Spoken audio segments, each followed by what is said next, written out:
Di sebuah desa pesisir di Bangkalan, nama Joko Tole dikenal bukan hanya sebagai sopir truk, tetapi sebagai lelaki yang memikul harga diri kampungnya. Sejak kecil ia dibesarkan dalam kemiskinan yang keras, ditempa panas matahari dan ombak Selat Madura. Bagi Joko, hidup bukan sekadar tentang bekerja dan makan, melainkan tentang menjaga kehormatan. Setiap langkahnya, setiap napasnya, selalu dibarengi nilai, Madura tak boleh diinjak. Ayahnya dulu seorang petani garam yang juga menguasai silat tradisi Madura. Meskipun tubuh ayahnya ringkih karena usia, tangan tuanya masih mampu meremas bambu hingga pecah. Dari beliaulah Joko belajar bahwa kekuatan tidak selalu terlihat oleh mata. Otak, lebih tajam dari pisau. Tapi hati, lebih keras dari batu karang, demikian pesan ayahnya sebelum wafat. Kata-kata itu tumbuh menjadi akar kekuatan Joko. Menjadi sopir truk bukan cita-cita, tetapi jalan yang harus ditempuhnya demi keluarga. Setiap minggu ia membawa beras dari gudang Surabaya menuju Cibitung. Perjalanan panjang, hujan malam, jalan rusak, dan bahaya perampokan sudah menjadi bagian hidupnya. Namun Joko selalu menempuhnya dengan sabar, karena hasil kerja itu adalah nafkah bagi istrinya, Sari, dan dua anak kecilnya yang menunggu di rumah. Joko terkenal pendiam di kalangan sopir. Mereka menjulukinya, singa tidur, karena meski jarang marah, semua tahu bahwa ketika Joko bangkit, tak ada yang bisa menghentikannya. Tatapannya tajam, tenangnya mematikan. Namun anehnya, kepada orang tua dan pengemis ia selalu menyisihkan sedikit uang. Joko keras pada kezaliman, tapi lembut pada kesederhanaan. Perjalanan ke Cibitung selalu menjadi bagian paling menegangkan bagi Joko. Bukan karena jalan yang sempit atau kemacetan pelabuhan, tetapi karena satu nama, Bawor, Raja Preman Rawarontek yang memalakinya selama bertahun-tahun. Setiap kali melintas, Joko harus rela kehilangan sebagian penghasilannya. Meski hatinya panas, ia memilih mengalah. Bukan takut, tapi karena ia tahu, sekali saja ia melawan, darah pasti tumpah. Namun seiring waktu, tindakan para preman makin brutal. Mereka bukan hanya meminta uang keamanan, tetapi merusak bodi truk, menghina sopir, bahkan memukul teman Joko hingga lebam. Joko hanya mengepalkan tangan, menahan bara yang makin merah dalam dadanya. Ia selalu mencoba memegang pesan ayahnya tentang kesabaran, tapi kesabaran yang diinjak terus-menerus bisa berubah menjadi badai. Malam sebelum keberangkatannya yang terakhir, Joko duduk di beranda rumah sambil mengasah sebilah pisau kecil pemberian ayahnya. Bukan untuk berkelahi, melainkan sebagai cara menenangkan diri. Sari memperhatikannya dalam diam, melihat perubahan dalam sorot mata suaminya. Angin laut malam itu terasa lebih dingin dari biasanya, seolah membawa pertanda bahwa perjalanan besok tidak akan sama seperti hari-hari sebelumnya. Saat fajar menyingsing, Joko menghidupkan truknya dengan perasaan yang sulit dijelaskan. Ada sesuatu yang berbeda di dadanya, campuran antara tenang, gelap, dan tekad yang mengeras seperti baja. Ia menatap kaca spion, melihat wajah yang tampak lebih keras dari biasanya. Bismillah, bisiknya. Tanpa ia sadari, langkah kecil meninggalkan desa itu akan menjadi awal dari kisah yang mengguncang seluruh Cibitung. Perjalanan Joko dari Madura menuju Cibitung pagi itu terasa berbeda. Mesin truk meraung halus, namun hati Joko bergejolak seperti ombak yang menahan badai. Setiap kilometer yang ia lalui, bayangan wajah preman-preman Rawarontek muncul di kepalanya, teriakan, ancaman, dan tawa kasar mereka ketika memalak sopir. Jalanan panjang itu seperti mengantarnya pada sebuah takdir yang tak bisa ia hindari lagi. Sesampainya di perbatasan industri Cibitung, suasana sudah berubah. Banyak sopir berhenti di warung pinggir jalan, bukan untuk beristirahat, tapi untuk menenangkan diri. Wajah mereka pucat, sebagian penuh bekas memar yang masih baru. Ketika melihat Joko turun dari truk, mereka menatapnya dengan campuran hormat dan kekhawatiran. Seakan mereka tahu bahwa hari ini bisa menjadi awal dari sesuatu yang besar, atau sangat buruk. Preman makin jadi, Jok, ujar seorang sopir tua bernama Hasan. Suaranya bergetar. Baru tadi pagi, mereka mukul sopir dari Tuban sampai berdarah. Alasannya cuma karena uang keamanan kurang 5.000. Joko terdiam, tangannya mengepal perlahan, namun ia tidak menunjukkan amarah. Ia hanya mengangguk pelan, merasakan bara yang semakin menghangatkan dadanya. Saat Joko melanjutkan perjalanan ke kawasan pelabuhan, suasana jalan semakin mencekam. Di sisi kiri kanan berdiri bangunan gudang tua yang catnya mengelupas, seperti saksi bisu dari puluhan kejadian pemalakan. Sopir-sopir yang melintas memperlambat laju truknya, seolah takut membangunkan setan yang tidur. Di ujung jalan, beberapa preman terlihat berkumpul sambil merokok dan cekikikan seperti hiena lapar. Ketika Joko melintas perlahan, tatapan para preman langsung mengarah kepadanya. Mereka mengenali truknya, mengenali wajahnya, bahkan mungkin mengenali kesabarannya yang selama ini mereka injak. Salah satu preman menepuk kap truknya dengan keras, membuat suara dentum menggema. Joko menahan diri, tetap menatap lurus ke depan, tidak ingin memantik pertarungan, belum saatnya. Namun teror preman hari itu bukan hanya soal pemalakan. Tak jauh dari tikungan, Joko melihat seorang sopir muda diseret keluar dari truknya. Dua preman menghajarnya tanpa belas kasihan, sementara yang lain merekam dengan ponsel sambil tertawa. Sopir itu menjerit minta tolong, tapi tak ada yang berani mendekat. Ketakutan telah membuat semua orang bisu dan lumpuh. Joko menghentikan truknya sejenak, dadanya terasa sesak melihat ketidakadilan itu. Joko ingin turun, ingin menolong, ingin menghentikan kekejaman itu. Namun ia tahu, jika ia turun sekarang, pertarungan itu bukan hanya akan menyasar dirinya, tapi juga para sopir lain yang tak bersalah. Ia menatap langit gelap Cibitung, menarik napas panjang, menahan gejolak amarah yang sudah seperti lava mendidih. Ada waktu untuk melawan, dan ada waktu menunggu. Tapi hari itu, hatinya semakin yakin, waktu melawan sudah dekat. Ketika ia kembali menginjak pedal gas dan melanjutkan perjalanan, tatapannya berubah. Tidak ada lagi ragu di dalamnya, tidak ada lagi ketakutan. Yang tersisa hanya tekad yang tumbuh semakin keras, seperti batu karang yang diterjang ribuan ombak. Joko tahu, pertemuannya dengan Bawor bukan sekadar perkara uang keamanan. Ini tentang martabat, tentang harga diri, tentang membebaskan jalan ini dari kegelapan. Dan hari itu, untuk pertama kalinya, Cibitung merasakan keberanian yang sedang terbangun. Malam Jumat itu, langit Cibitung tampak muram, seolah ikut merasakan kegelisahan yang menekan dada para sopir.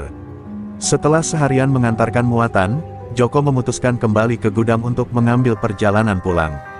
Udara malam terasa lembab, lampu jalan redup, dan suara mesin truk yang berderu pelan justru membuat suasana semakin mencekam. Joko merasakan firasat buruk, namun ia terus memutar setir, mencoba menenangkan hatinya yang sejak pagi sudah bergolak. Saat melintas di tikungan dekat gudang pelabuhan, Joko melihat jalan yang biasanya sepi kini tampak berbeda. Ada bayangan-bayangan bergerak di balik kontainer, seperti serigala-serigala yang mengintai mangsa. Naluri Joko menajam. Ia memperlambat laju truknya dan menatap cermat ke depan. Namun sebelum ia bisa membaca situasi lebih jauh, terdengar benturan keras di sisi truknya, sebuah botol kaca dilempar, pecah, dan membuat suara nyaring menggema. Beberapa detik kemudian, 5 preman muncul dari kegelapan. Mereka membawa kayu, rantai, dan satu dari mereka memegang linggis berkarat. Di tengah mereka berdiri sosok besar berperut buncit namun berwajah bengis Bawor. Tatapannya menusuk, penuh kesombongan dan rasa memiliki atas jalan itu. Lama tak bertemu, Joko, ucapnya dengan suara serak yang memuakkan. Kau makin berani lewat sini tanpa bayar. Joko turun perlahan dari truk, tidak panik namun tidak juga menantang. Ia tahu malam itu bukan malam biasa. Keberaniannya sejak pagi kini diuji secara nyata. Saya cuma lewat, mau pulang, jawab Joko dengan tenang. Tetapi ketenangan itu justru membuat para preman tertawa. Tawa mereka kasar, dingin, dan penuh penghinaan, seperti suara hiena yang menemukan mangsa terluka. Bawor mendekat dengan langkah berat. Dengar, Joko, sejak kapan singa tidur seperti kau bisa seenaknya melewati wilayahku tanpa izin? Tanpa peringatan, ia menamparkan Joko keras hingga bibirnya pecah dan darah mengalir. Joko tetap berdiri, matanya dingin, tapi dadanya bergolak. Tamparan itu bukan hanya pukulan, tapi penghinaan atas martabatnya. Preman lain menendang ban truk Joko, merusak mur, dan mencongkel pintu samping. Satu dari mereka bahkan mengeluarkan pisau lalu menggores bodi truk yang ia beli dengan hasil keringat bertahun-tahun. Joko menggertakkan gigi, merasakan amarahnya naik setinggi gelombang selat.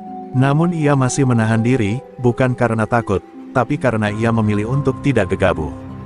Bayar, Bawor mengulurkan tangan dengan tatapan meremehkan. Atau besok kau tak pulang. Joko menatap tangan itu lama, sangat lama. Dalam tatapan itu ada masa lalu, ada luka, ada semua kesabaran yang ia biarkan diinjak selama bertahun-tahun. Hatinya memanas. Namun akhirnya, ia merogoh sakunya dan meletakkan beberapa lembar uang, bukan karena ia kalah, tapi karena ia tahu, waktu untuk melawan belum tiba. Saat Joko pergi meninggalkan lokasi itu dengan truk yang penyok dan hatinya yang hampir pecah, langit terasa semakin gelap. Malam Jumat itu mencetak luka yang tak bisa hilang. Dan dalam diamnya, Joko tahu, ini adalah malam terakhir ia membiarkan dirinya diinjak. Sesuatu telah pecah di dalam dirinya, dan pecahnya itu akan mengubah seluruh Cibitung selamanya. Joko tiba di rumah menjelang tengah malam. Lampu teras masih menyala, dan Sari menunggu dengan mata yang tak bisa menyembunyikan cemas. Ketika Joko turun dari truk, ia berusaha tersenyum untuk menenangkan istrinya, tapi senyuman itu justru terlihat lebih menyakitkan daripada luka di wajahnya. Sari menatap bibir Joko yang pecah dan kemejanya yang robek. Dalam sekejap, wajahnya berubah pucat. "Joko, siapa yang lakukan ini?" bisiknya, suaranya pecah.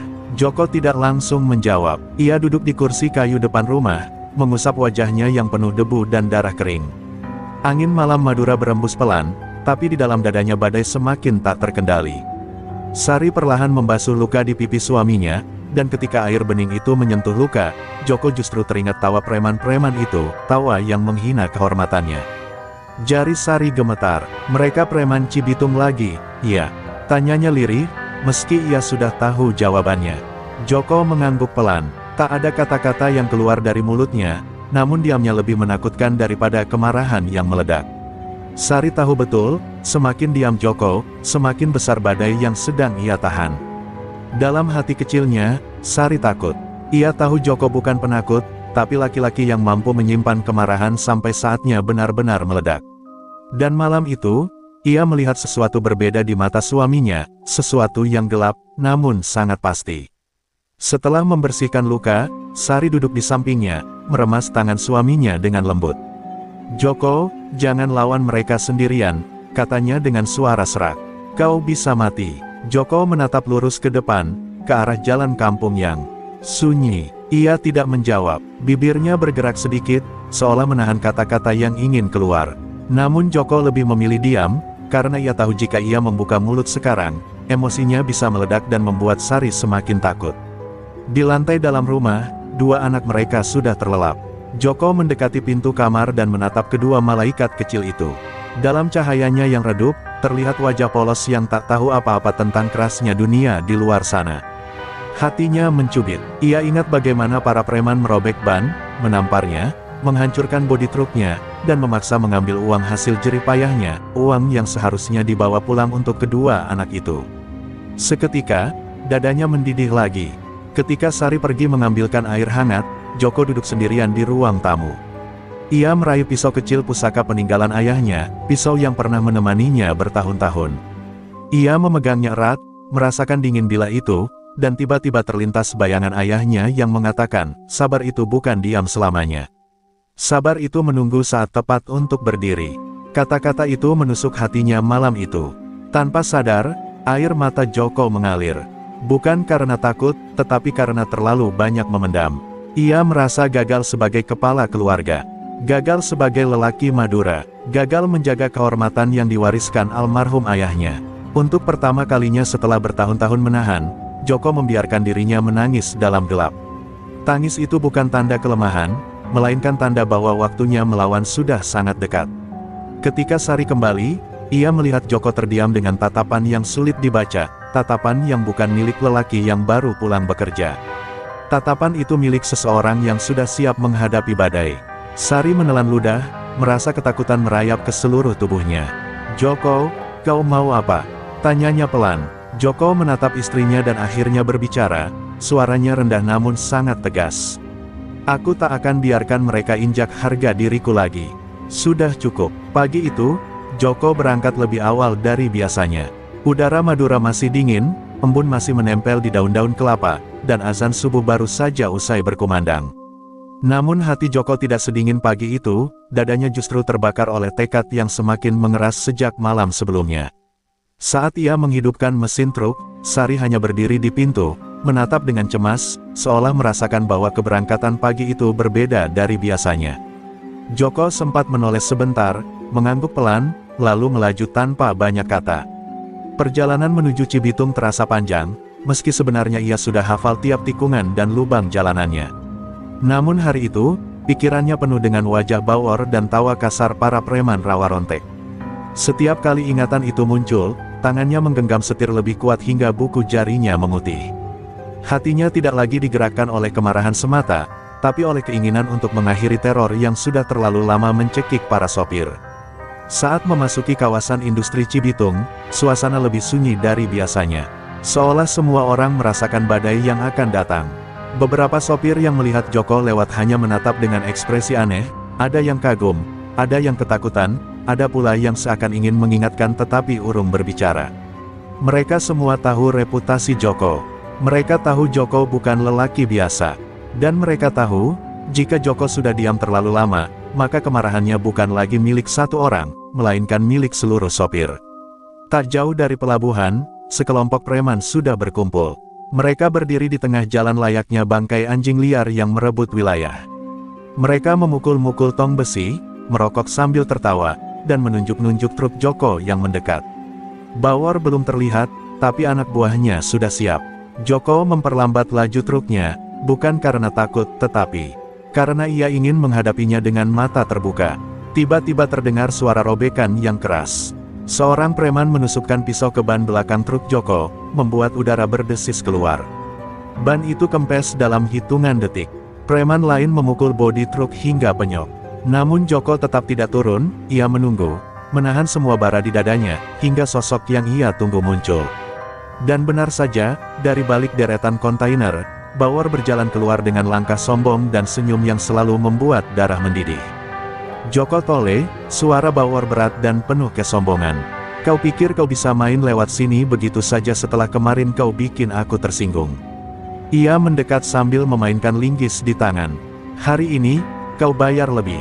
Kalau tidak, trukmu kami bakar di tempat. Joko turun perlahan, sangat perlahan. Tidak ada gemetar, tidak ada takut. Hanya tatapan yang jauh lebih tajam dibanding sebelumnya. Para preman mendekat, mengelilinginya layaknya binatang buas yang mencium darah. Namun Joko tidak mundur, ia menatap Bawor tepat di mata, dan di balik tatapan itu ada sesuatu yang membuat beberapa preman mundur setengah langkah. Ketenangan semacam itu bukan milik orang biasa. Uangmu mana? Teriak salah satu preman, mendorong dada Joko. Joko menghela napas pelan, lalu menjawab dengan suara rendah namun sangat tegas. Sekarang, kalian sudah kelewatan. Kata-kata itu membuat suasana berubah drastis. Angin seperti berhenti berhembus, dan para preman saling pandang, sadar bahwa untuk pertama kalinya, Joko tidak lagi menahan diri. Dan pada momen itu, entah bagaimana, Cibitung seolah tahu, hari itu bukan sekadar pemalakan. Hari itu adalah awal dari pertarungan hidup mati. Joko turun dari truk dengan langkah berat dan wajah sedingin batu karang yang diterpa angin malam. Para sopir yang melihatnya ikut menahan napas, mereka tahu ada sesuatu dalam diri Joko yang sedang terpancing keluar, sesuatu yang selama bertahun-tahun ia kubur demi bertahan hidup di jalur ini. Dua preman yang tadi merobek ban dan menghina keluarganya masih tertawa sambil menenteng pisau kecil. Namun begitu Joko berdiri hanya 2 meter dari mereka, tawa itu padam seketika, seolah udara di sekitar berubah menjadi tekanan yang menyesakkan dada. Tanpa sepatah kata pun, Joko bergerak. Gerakannya begitu cepat, teratur, dan tajam seperti cambuk. Tangan kanan Joko menangkap pergelangan tangan salah satu preman, memelintirnya, lalu mendorongnya hingga tubuh besar itu jatuh menghantam tanah. Preman itu berteriak kesakitan, tapi belum sempat bangkit, Joko menendang bahunya dengan tenaga terukur, melumpuhkan lengan pria itu tanpa mematahkan tulang, sebuah teknik lama yang diajarkan ayahnya saat ia masih bocah. Preman kedua yang melihat temannya tumbang langsung mencabut pisau dan menusukkan ke arah dada Joko. Namun Joko memiringkan tubuhnya sedikit, menangkis pergelangan tangan lawannya, lalu memukul ulu hati pria itu dengan telapak tangan terbuka. Pukulan itu membuat sang preman terhuyung, lunglai, dan akhirnya jatuh berlutut sambil memegangi perut, napasnya terputus-putus seperti ikan yang terdampar di daratan. Para sopir yang menyaksikan kejadian itu terperangah. Selama ini mereka tahu Joko orangnya sabar, pendiam, dan tidak pernah mencari masalah. Tapi apa yang baru saja mereka lihat menunjukkan sisi lain dari dirinya, sisi yang jarang muncul, sisi yang terbentuk dari darah Madura dan latihan bertahun-tahun bersama ayahnya yang dulu dikenal sebagai pendekar kampung. Beberapa sopir bahkan berbisik lirih, seakan takut suara mereka akan memecahkan suasana mencekam itu. Luka di ban truknya, penghinaan yang diteriakkan para preman, dan bertahun-tahun rasa dipermainkan seperti hewan ternak yang harus membayar upeti, semua itu mendidih menjadi satu dalam dada Joko. Namun berbeda, dari orang biasa yang mengamuk dengan cara membabi buta, kemarahan Joko justru membuatnya semakin tenang, semakin terfokus. Setiap gerakan tubuhnya adalah hasil dari disiplin, warisan ayahnya yang selalu berkata, laki-laki tak perlu banyak bicara. Tanganmu yang menjawab. Kedua preman yang terkapar di tanah mencoba merangkak menjauh, tapi Joko menendang pisau yang tergeletak, membuatnya terpental jauh. Ia mendekat perlahan, bukan dengan niat menyakiti lebih jauh, tapi untuk memberi pesan jelas pada mereka, batas itu sudah dilewati. Aku sudah diam bertahun-tahun, ucap Joko akhirnya, suaranya rendah dan dalam. Tapi hari ini, tidak lagi. Ucapan itu menyalakan bisik-bisik di antara para sopir. Beberapa dari mereka mulai saling menatap dengan sesuatu yang sudah lama hilang, keberanian. Mereka sadar, jika satu orang saja berani melawan, maka mungkin mereka pun bisa mengakhiri penindasan para preman yang selama ini menguasai Cibitung. Joko, tanpa ia sadari, telah menjadi percikan pertama dalam bara yang akan membesar. Saat Joko berbalik menuju truknya, seseorang berlari dari jauh, napas tersengal, wajah panik. Ko Joko, teriaknya. Preman besar lapak 3, si Bawor, sudah dengar kejadian ini. Spontan suasana berubah mencekam. Para sopir terdiam, sebagian mundur ketakutan. Sebab satu hal yang mereka tahu tentang Bawor adalah ini, jika ia turun tangan, maka darah pasti tumpah. Dan Joko baru saja memulai perang yang tak bisa lagi ia hindari. Kabar tentang amukan Joko menyebar seperti api yang menyambar rumput kering di musim kemarau. Dalam hitungan menit, seluruh lapak Cibitung sudah bergumam, membicarakan dua preman yang dilumpuhkan Joko hanya dengan beberapa gerakan silat. Dan nama Joko, yang selama ini dianggap sopir biasa, tiba-tiba menjadi topik utama dari mulut ke mulut. Di balik bisik-bisik itu, ada rasa kagum, ada rasa takut, dan ada harapan kecil yang mulai tumbuh di antara para sopir yang selama ini hidup dalam tekanan para preman. Tak butuh waktu lama sebelum Bawor mendengar semuanya. Raja preman Rawarontek Cibitung itu datang dengan langkah berat, membawa aura gelap yang membuat banyak sopir spontan menyingkir ke pinggir. Tubuhnya besar, penuh tato, dan wajahnya menyimpan kesombongan seorang penguasa wilayah. Saat ia tiba di lapak, suasana seketika berubah dingin. Para pengikutnya berdiri membentuk lingkaran, seolah ingin memastikan tak ada yang berani ikut campur. Joko berdiri tegak di tengah kerumunan itu. Wajahnya tetap tenang, meski tatapan ratusan pasang mata tertuju padanya. Bawor melangkah maju, wajahnya penuh amarah. Kau yang bikin anak buahku tumbang. Suaranya menggema, kasar dan penuh ancaman. Para sopir menahan napas, menunggu apakah Joko akan mundur atau menunduk seperti sopir-sopir lainnya. Namun Joko hanya menatap Bawor, tanpa sedikit pun gentar. Ia tahu bahwa mundur hari ini berarti menjadi budak selamanya. Dunia sopir telah lama dicekik oleh keserakahan Bawor, dan seseorang harus menjadi penentu akhir dari tirani itu. Dengan napas dalam, ia melangkah satu langkah mendekat, langkah yang membuat beberapa preman refleks memegang senjata tajam mereka. Hari ini, aku berdiri bukan untuk diriku saja, ucap Joko, suaranya tegas dan terdengar jelas di antara kerumunan. Aku berdiri untuk semua sopir yang kau tindas.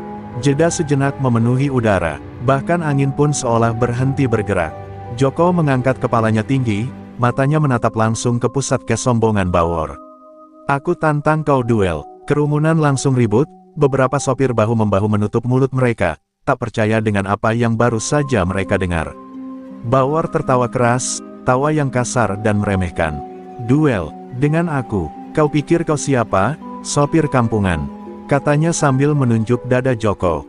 Namun tawa itu perlahan mereda, ketika Joko melanjutkan kalimatnya dengan suara lebih keras. Sesuai adat Madura, ucapnya, hidup atau mati, laki-laki pantang mundur. Keheningan menyelimuti lapak Cibitung. Kata-kata itu bukan sembarang tantangan. Dalam budaya Madura, kalimat itu adalah sumpah kehormatan. Ketika dilontarkan, tak ada lagi ruang untuk mundur tanpa menanggung malu turun-temurun. Para sopir saling menatap, sebagian merasa ngeri, sebagian lagi merasa dadanya bergetar oleh keberanian Joko.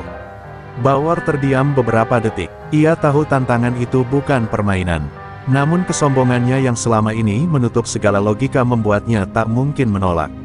Terlebih, seluruh orang sedang menatapnya. Jika ia mundur, reputasinya sebagai Raja Preman habis dalam sekejap. Dengan rahang mengeras dan dada membusung, ia akhirnya menjawab, "Baik. Hidup atau mati." Suara sorakan campur ketegangan pecah di antara kerumunan. Saat kedua lelaki itu saling menatap, semua orang tahu, malam ini bukan lagi tentang pala atau lapak. Ini tentang kehormatan, keberanian, dan darah yang mungkin tumpah. Dan duel itu adalah awal dari sesuatu yang jauh lebih besar dari yang mereka bayangkan. Langit Cibitung malam itu seolah ikut menegang. Lampu-lampu jalan yang redup memantulkan bayangan panjang para preman yang berkumpul di lapak tua dekat gudang kosong, tempat duel akan berlangsung. Di tengah lingkaran manusia itu, Bawor duduk bersila di atas tikar lusuh yang digelar pengikutnya. Ia menutup mata sambil menggumamkan mantra rawa rontek, ritual yang selama ini membuatnya ditakuti sebagai orang yang kebal dari senjata tajam. Para pengikutnya mengelilingi Bawor dengan lilin menyala, wajah mereka penuh keyakinan bahwa malam ini Joko akan dikubur hidup-hidup. Asap kemenyan mengepul tebal, membentuk bayangan-bayangan aneh yang menari di sekitar tubuh besar Bawor. Sesekali, preman-preman itu menabuh kentongan kecil sebagai bagian dari ritual, membuat suasana terasa semakin angker. Beberapa warga yang menonton dari jauh bergidik ngeri, sudah sering mendengar cerita tentang Bawor yang pernah menusuk dirinya sendiri dengan pisau tanpa terluka. Malam ini, mereka yakin kekuatan itu akan ia gunakan untuk membinasakan Joko. Bawor mengangkat kedua tangannya, lalu menghembuskan napas panjang. Matanya masih terpejam, tetapi wajahnya kini tampak berubah, lebih garang, lebih gelap. "Ilmu rawa rontek sudah bangkit," bisik salah seorang pengikut kepada kawan di sebelahnya. Joko itu sudah mati sebelum duel dimulai. Mereka tertawa kecil, seolah sudah merayakan kemenangan. Namun di balik kesan meyakinkan itu, sesuatu bergejolak dalam dada Bawor. Ada rasa yang belum pernah ia rasakan sebelumnya, keraguan. Ketika ia membuka mata dan menatap ke arah kerumunan, tatapannya bertemu dengan Joko, yang berdiri dengan punggung tegak, lengan tanpa gemetar, dan mata seperti bilah pisau yang siap menembus apapun. Tidak ada rasa takut, tidak ada gentar, tidak ada ragu. Justru ketenangan itu membuat dada Bawor terasa sesak. Bawor mencoba mengabaikan perasaan itu. Ia berdiri sambil menarik napas panjang, membusungkan dada besar bertato yang kini dilumuri minyak ritual. Para pengikutnya bersorak kagum. Namun saat Bawor menatap Joko sekali lagi, jantungnya berdetak lebih cepat. Ia mendapati bahwa tatapan Joko bukan sekadar keberanian, melainkan keyakinan seseorang yang siap mati demi kehormatan. Sesuatu yang tak pernah dimiliki Bawor. Di sisi lain, Joko berdiri di bawah lampu jalan yang berkedip-kedip. Ia menyaksikan seluruh ritual itu tanpa sedikit pun goyah. Dalam hati, ia justru mengingat wajah ayahnya, pendekar kampung yang sering berkata, "Ilmu bukan untuk sombong." Yang membuat seorang laki-laki kuat adalah niatnya. Kalimat itu bergema dalam kepalanya, menelan semua kekhawatiran yang mungkin masih tersisa. Ia tahu apa yang ia hadapi, namun ia juga tahu mengapa ia tidak boleh mundur. Para sopir yang menonton dari pinggir lapak mulai merasa kabur antara takut dan harapan. Mereka melihat kebesaran tubuh Bawor, ritual mistisnya, teriakan pengikutnya, tapi mereka juga melihat keteguhan Joko yang berdiri tanpa perlindungan apapun. Beberapa sopir mulai berbisik, "Kalau Joko menang, mungkin kita punya harapan." Bisik-bisik itu seperti aliran listrik yang menggetarkan udara sekitar. Ritual Bawor akhirnya selesai. Ia mengambil golok besar yang tergeletak di tanah dan mengangkatnya tinggi. Para pengikut bersorak keras, membangkitkan aura kematian di tempat itu. Namun Joko hanya memandangnya tanpa mengubah ekspresi sedikit pun. Ketika Bawor melangkah maju dan lingkaran duel dibuka, untuk pertama kalinya dalam hidupnya, Bawor merasa bahwa ilmu kebalnya mungkin bukan jaminan melawan seseorang yang sudah tidak takut mati. Dan keraguan itu, kecil namun nyata, menjadi awal runtuhnya seorang raja preman. Kabut malam turun perlahan, menyelimuti area pelabuhan Cibitung seperti tirai kematian. Lampu-lampu kuning yang redup memantulkan bayangan Bawor dan Joko, dua sosok yang berdiri saling berhadapan di tengah lapak luas yang sunyi. Para sopir dan warga menonton dari kejauhan, menciptakan lingkaran besar yang dipenuhi ketegangan. Angin laut membawa bau asin dan dingin, membuat suasana semakin mencekam, seolah pelabuhan itu sendiri menjadi saksi bisu duel hidup mati yang akan mengubah sejarah tempat itu. Bawor mengangkat golok besarnya, wajahnya penuh kesombongan dan keganasan. Tubuhnya yang dilumuri minyak ritual rawa rontek tampak berkilau di bawah lampu pelabuhan. "Siap mati, Joko!" teriaknya sambil mengayunkan golok dengan kekuatan luar biasa. Serangannya langsung memecah udara, mengarah tepat ke kepala Joko. Namun Joko hanya memiringkan tubuhnya sedikit, membiarkan golok itu menghantam udara dan memotong kabut tanpa menyentuh kulitnya. Gerakan Joko begitu tenang, seperti ombak kecil yang tidak pernah panik meski dihantam badai. Ia menunduk, melangkah ringan, menghindari setiap tebasan brutal Bawor seolah sudah memprediksi semuanya. Para penonton terperangah. Mereka melihat dua dunia yang berbeda, Bawor yang mengandalkan kekuatan mentah dan ilmu kebal, dan Joko yang mengandalkan ketenangan, kepekaan, dan ilmu silat yang diwariskan ayahnya. Setelah beberapa serangan gagal, Bawor meraung marah. Ia menebaskan goloknya lebih cepat, lebih keras, seolah ingin memaksa Joko untuk merasakan ketajaman senjatanya. Percikan api muncul ketika golok menghantam kontainer besi di samping mereka. "Cuma bisa ngindar," ejek Bawor sambil maju agresif. Namun Joko tetap tidak terpancing. Ia menahan napas, membaca setiap celah pergerakan musuhnya. Ia tahu, melawan orang seperti Bawor bukan soal adu tenaga, tapi adu ketelitian dan waktu. Dari kejauhan, para sopir melihat sesuatu yang belum pernah muncul sebelumnya. Wajah Bawor mulai memerah oleh amarah dan ketakutan kecil. Kekebalannya belum bisa ia buktikan, karena Joko belum menyentuhnya. Semua serangannya meleset tanpa satu pun mengenai sasaran. "Ada apa, bos?" teriak salah satu pengikutnya, mulai gelisah. Namun Bawor pura-pura tidak mendengar, menyembunyikan ketegangan yang merayap ke tengkuknya. Joko, di balik ketenangannya, merasakan napas Bawor mulai tidak teratur. Goloknya mulai diayunkan dengan pola yang kacau, tanda bahwa ritual rawa rontek mungkin membuat Bawor kuat, tetapi tidak membuatnya sabar. Di setiap langkahnya, Joko mengingat pesan ayahnya, lawan orang besar dengan pikiran kecil. Lawan orang sombong dengan kesabaran. Dan itulah yang ia lakukan, menunggu waktu yang tepat.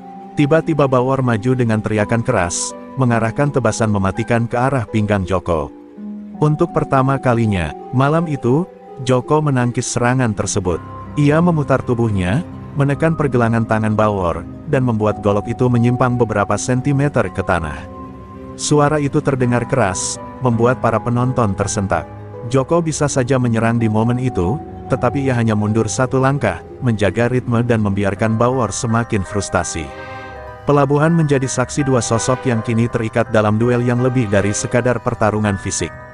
Ini adalah pertarungan antara arogansi dan kehormatan, antara kekuatan palsu dan keberanian murni. Kabut di sekitar mereka semakin menebal, seolah menunggu saat ketika darah pertama akhirnya jatuh ke tanah. Dan dari cara Bawor mulai kehilangan kendali, Joko tahu bahwa saat itu sudah semakin dekat. Kabut di pelabuhan semakin tebal ketika Bawor kembali maju dengan amukan membabi buta.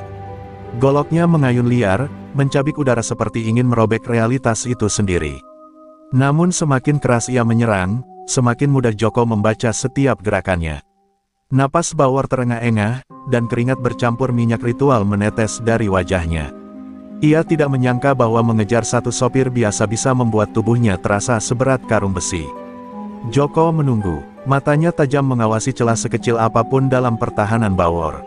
Ia tidak tergesa-gesa, tidak terprovokasi. Ia hanya mengikuti ritme amukan lawannya seperti penari yang menunggu ketukan musik terakhir. Dan saat Bawor mengangkat golok terlalu tinggi, membuka lehernya beberapa detik, itulah momen yang selama ini ia nanti. Dengan langkah ringan dan putaran tubuh yang terlatih, Joko meninju titik leher di bawah telinga Bawor, tepat di saraf yang diajarkan ayahnya sebagai titik mati sombong. Pukulan itu terdengar sangat jelas. DUP, bukan pukulan biasa, bukan pukulan yang bisa dianggap enteng oleh siapapun. Bawor terhuyung keras ke belakang, matanya membesar tak percaya. Tangannya refleks memegang lehernya, seolah memastikan bahwa kulitnya benar-benar merasakan sakit, sesuatu yang selama ini tidak pernah terjadi. Para preman yang menonton dari sisi lapak spontan berseru kaget, beberapa bahkan melangkah mundur. Mereka telah bertahun-tahun menyaksikan Bawor menusuk dirinya sendiri demi pamer, melihat golok dipukulkan ke tubuhnya tanpa meninggalkan bekas. Tapi malam ini, sesuatu yang mustahil baru saja terjadi. Bos, kok bisa? Salah satu anak buahnya berseru, wajahnya pucat. Bawor sendiri juga tidak mengerti. Rasa panas menjalar dari lehernya, rasa sakit yang selama ini tidak pernah ia rasakan. Tangan besarnya bergetar saat menyentuh area yang memar. Tak mungkin, gumamnya. Napasnya tercekat. Dalam hatinya, bayangan ritual rawa rontek muncul kembali, mantra yang ia ucapkan, minyak yang ia lumurkan, keyakinan bahwa tubuhnya telah kebal. Tapi rasa sakit itu terlalu nyata, terlalu tajam. Ilmu kebalnya retak. Joko menatapnya tanpa senyum, tanpa kepuasan. Kebal bukan berarti tidak punya kelemahan, katanya pelan namun menusuk. Ayahku selalu bilang, semua orang yang sombong pasti menyisakan celahnya sendiri.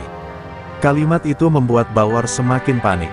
Ia mencoba menutupi ketakutannya dengan teriakan, namun suaranya terdengar pecah, bergetar, seolah ia sendiri tidak percaya dengan ancaman yang keluar dari mulutnya.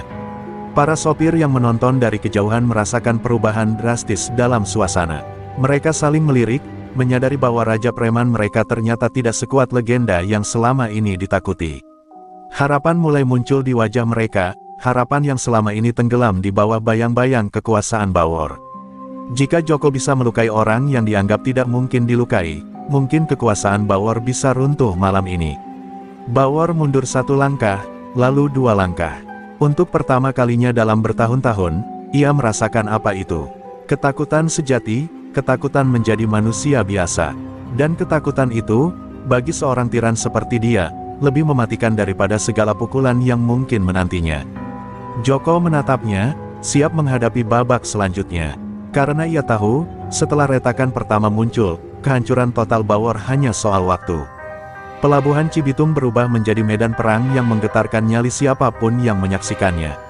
Setelah retaknya, ilmu kebal, Bawor, suasana berubah drastis.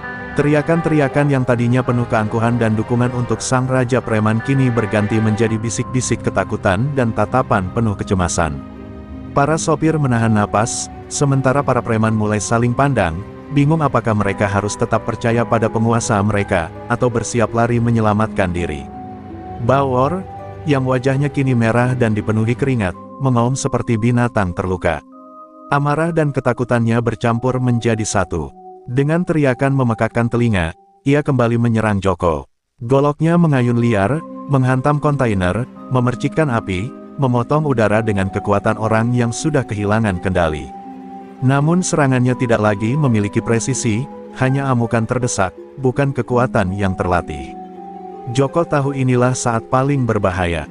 Orang yang takut mati jauh lebih ganas daripada orang yang yakin akan menang.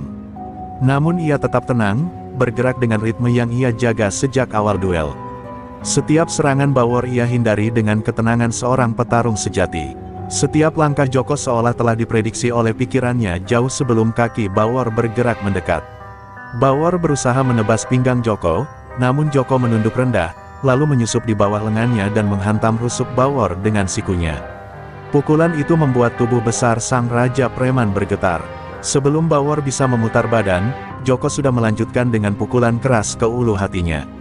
Bak, suara itu menggema ke seluruh penjuru pelabuhan. Bawor terhuyung, matanya melebar, napasnya tersedak. Lalu Joko menyerang lagi, bertubi-tubi. Pukulan ke perut, ke dada, ke rahang, lalu satu lagi ke titik leher yang sama.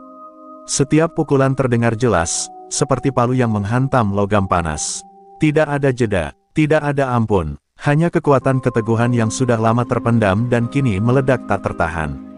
Jeritan Bawor akhirnya pecah. Jeritan itu bukan lagi raungan preman yang sombong.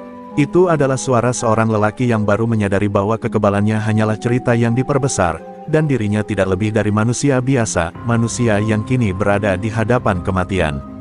Para preman terdiam membatu. Beberapa dari mereka mundur perlahan, wajah pucat pasi. Mereka tak pernah mendengar Bawor menjerit. Tidak pernah.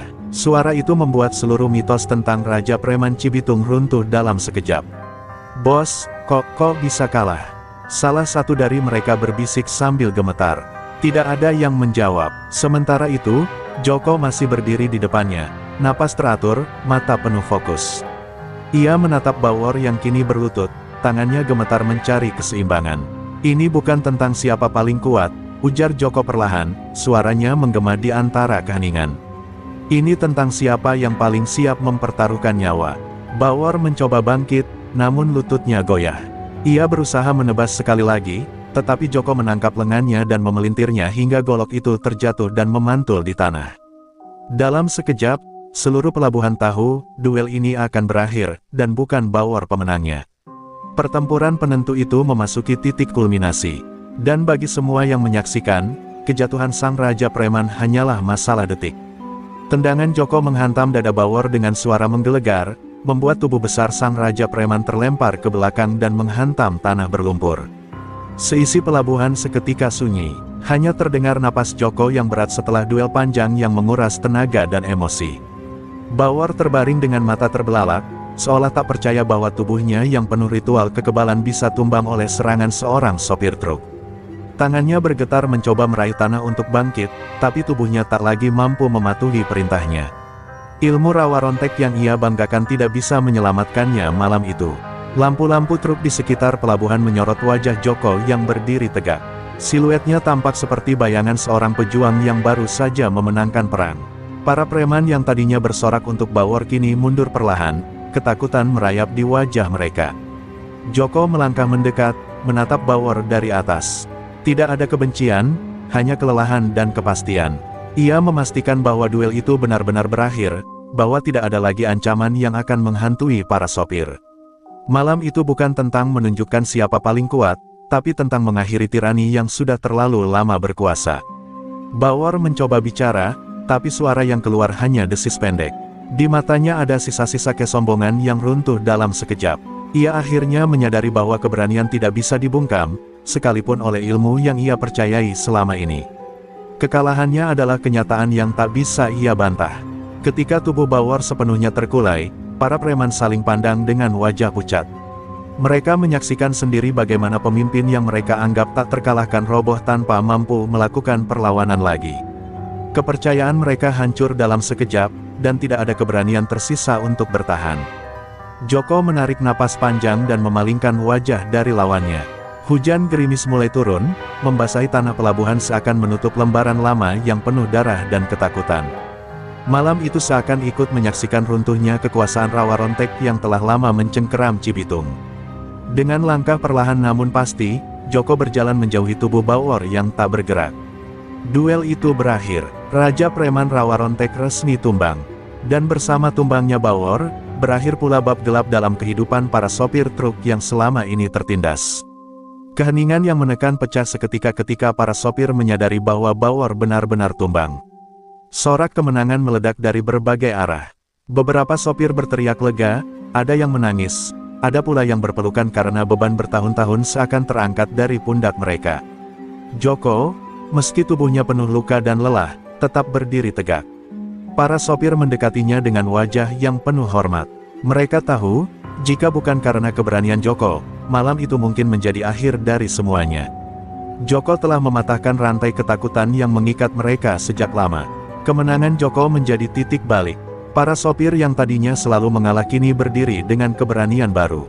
Mereka menatap para preman yang tersisa dengan sorot mata berbeda, bukan lagi sorot ketakutan, melainkan ketegasan bahwa era pemalakan telah berakhir. Para preman mencoba mundur perlahan, berharap bisa melarikan diri tanpa perhatian. Namun para sopir tidak tinggal diam. Mereka bergerak bersama, bukan dengan kekerasan, tetapi dengan keberanian dan jumlah yang membuat para preman kehilangan nyali. Tidak ada lagi tempat bagi mereka untuk bersembunyi di Cibitung. Dalam hitungan jam, pos-pos pemalakan yang dulu dikuasai rawa rontek mulai dibersihkan. Para sopir bergerak seperti sebuah kekuatan baru yang tak dapat dihentikan. Mereka mendirikan penjagaan dan memastikan tidak ada preman yang kembali untuk memulai teror. Kebangkitan itu bukan hanya kemenangan fisik, tetapi kemenangan mental. Para sopir yang selama ini dipandang rendah kini menunjukkan bahwa mereka bukan sekadar pengendara jalanan. Mereka memiliki persatuan, harga diri, dan keberanian yang tak bisa diremehkan. Joko menyaksikan semua itu dengan hati yang hangat. Ia tidak pernah berniat menjadi pahlawan. Ia hanya ingin para sopir bisa hidup tanpa rasa takut setiap kali melewati pelabuhan atau gudang. Melihat teman-temannya berdiri tegak, ia merasa usahanya malam itu tidak sia-sia. Malam itu, Di bawah cahaya truk yang menyala berbaris di sepanjang jalan, para sopir merayakan kebangkitan mereka. Udara yang dulu penuh ancaman kini berganti dengan harapan. Untuk pertama kalinya dalam waktu yang sangat lama, Cibitung terasa milik mereka kembali. Setelah tumbangnya Bawor, keheningan aneh menyelimuti wilayah Cibitung. Para warga dan sopir truk masih sulit percaya bahwa Raja Preman Rawarontek benar-benar telah jatuh. Namun perubahan mulai terasa sejak malam itu, suasana jalanan yang biasanya mencekam kini jauh lebih damai. Keesokan paginya, kabar kemenangan Joko menyebar cepat hingga mencapai telinga aparat. Polisi yang sebelumnya kesulitan menghadapi brutalnya kelompok Rawarontek akhirnya melihat kesempatan emas. Mereka bergerak cepat, melakukan penyisiran besar-besaran di setiap sudut Cibitung. Para preman yang biasanya merasa kuat dan kebal tiba-tiba kehilangan nyalinya. Banyak yang melarikan diri keluar kota, sementara sebagian lainnya menyerah tanpa perlawanan. Mereka tahu betul bahwa tanpa Bawor, tidak ada lagi tameng yang bisa melindungi mereka. Jalan Cibitung yang dulunya dikenal sebagai zona merah pemalakan kini perlahan berubah. Truk-truk yang melintas tidak lagi dihadang atau diperas. Para sopir mulai merasakan kembali kebebasan yang sempat hilang bertahun-tahun. Warga sekitar juga merasakan perbedaan besar. Malam-malam yang dulu dipenuhi suara gaduh para preman kini berubah menjadi suasana damai. Anak-anak kembali bermain di luar tanpa rasa takut, sementara toko-toko yang dulu tutup lebih awal kini berani buka hingga lebih malam. Di pos jaga sopir, para pengemudi berkumpul membicarakan kejadian beberapa hari terakhir. Mereka tidak hanya lega, tetapi juga bangga. Sosok Joko Tole kini menjadi simbol keberanian dan perlawanan terhadap ketidakadilan. Meski Joko tidak pernah mencari ketenaran, namanya kini dijunjung bak legenda. Bagi para sopir, ia bukan hanya pahlawan, tetapi bukti bahwa keberanian seorang diri bisa menggoyahkan kekuasaan yang tampak tak terkalahkan. Cibitung perlahan kembali aman, dan di setiap perjalanan malam yang tenang, para sopir selalu mengingat satu nama yang mengubah segalanya, Joko Tole, sang pendekar jalanan yang mengakhiri teror Rawarontek selamanya. Angin asin dari Laut Madura menyambut kepulangan Joko pagi itu. Truk tuanya perlahan memasuki desa, dan suara klakson yang khas langsung membuat warga berdatangan. Mereka sudah mendengar kabar tentang tumbangnya Bawor dan berakhirnya teror Rawarontek di Cibitung. Bagi mereka, Joko pulang bukan sebagai sopir biasa, melainkan sebagai pahlawan yang membawa harapan. Di tepi jalan desa, keluarganya sudah menunggu dengan mata berkaca-kaca. Ibunya memeluk Joko erat, seperti tak ingin melepaskan lagi putra yang telah bertahun-tahun mencari nafkah di tanah rantau. "Alhamdulillah, kau pulang selamat, nak," ucap ibunya sambil terisak. Ayahnya hanya menepuk bahunya pelan, namun dari sorot matanya terlihat rasa bangga yang tak terukur. Warga desa mulai mengerumuni Joko, menyalaminya satu persatu. Mereka memanggilnya Singa Madura, sebuah julukan yang lahir dari keberaniannya berdiri sendirian melawan Raja Preman yang ditakuti banyak orang. Anak-anak berlari di sekelilingnya, menirukan gaya bertarungnya dengan penuh kegembiraan. Namun Joko hanya tersenyum tipis. Ia tidak pernah merasa dirinya hebat. Baginya, yang ia lakukan hanyalah membela diri, membela teman-temannya, dan menegakkan harga diri seorang laki-laki Madura. Semua hormat dan penghargaan yang diberikan warga hanya membuatnya semakin merendah. Malam harinya, ketika warga mengadakan selamatan kecil di balai desa, Joko diminta memberi sepatah kata. Semua mata tertuju padanya. Ia berdiri perlahan, menatap wajah-wajah yang menyimpan rasa bangga dan kekaguman. Tapi Joko tetap tenang, tidak terbawa sorak-sorai. Dengan suara yang dalam namun tenang, Joko berkata, "Keberanian bukan soal otot, tapi soal hati. Hati yang tidak mau diinjak, hati yang tidak mau pasrah pada ketidakadilan." Ucapannya membuat seluruh balai desa sunyi seketika, lalu disambut anggukan kagum dari para sesepuh. Joko menambahkan bahwa kekuatan seorang laki-laki bukan diukur dari seberapa keras ia memukul, melainkan dari seberapa teguh ia berdiri membela yang benar. "Kebal bukan berarti tidak bisa terluka," lanjutnya. "Tapi berani berarti siap melindungi meski harus terluka." Malam itu, julukan Singa Madura resmi melekat dalam sejarah kecil desa mereka. Joko duduk bersama keluarganya, menikmati teh hangat dan angin malam yang damai. Ia tahu hidupnya akan kembali sederhana, kembali pada jalanan panjang dan perjalanan malam.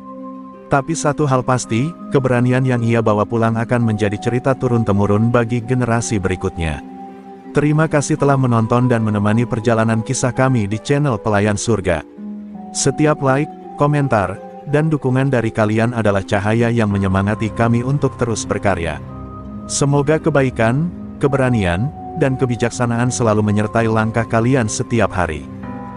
Jangan lupa terus dukung channel Pelayan Surga dengan like, komentar, dan subscribe, agar kita bisa terus menghadirkan cerita inspiratif, penuh aksi, dan pelajaran hidup yang berharga. Semoga setiap kisah yang kami bagikan membawa manfaat, motivasi, dan kebahagiaan bagi kalian semua. Doa terbaik kami untuk kalian, semoga Allah Subhanahu wa Ta'ala senantiasa melindungi, memberkahi, dan menuntun setiap langkah kalian menuju kebahagiaan, keselamatan, dan kesuksesan. Tetaplah berani, tetaplah beriman, dan terus sebarkan kebaikan dimanapun kalian berada.